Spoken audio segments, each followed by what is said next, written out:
এবার tower of London. এটি আসলে একটি রাজকীয় প্রাসাদ ও দুর্গ। 1078 সালে উইলিয়াম দ্য কনকারার এই প্রাসাদের মধ্যবর্তী স্থানের সাদা সুউচ্চ টাওয়ারটি প্রথম নির্মাণ করেছিলেন। সেখান থেকে ধীরে ধীরে দুর্গ, রাজপ্রাসাদ সব তৈরি হয়।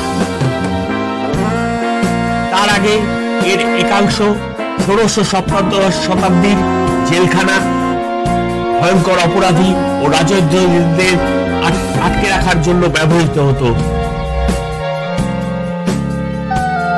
দুটি কংক্রিটের চক্রাকার দেওয়ালের মধ্যে এই দুর্গ প্রাসাদে আছে অস্ত্রাগার, কোষাগার, মিনাগ্রি মানে বিশেষ বিশেষ জন্তু জানোয়ারকে যেখানে বিশেষভাবে রাখা হয়, এবং ট্যাক্সাল ও জনসাধারণের তথ্য ভান্ডার, এবং অবশ্যই ক্রাউন জুয়েলস মিউজিয়াম।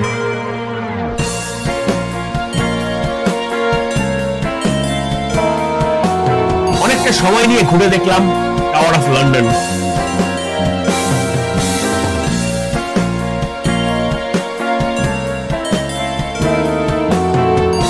বহু জায়গায় ছবি ও লেখার সাহায্যে টাওয়ারের নানা ঐতিহাসিক ঘটনার উল্লেখ করা হয়েছে।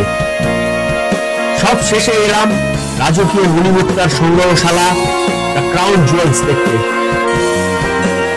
আমাদের কোহিনূর যার অন্যতম সম্পদ।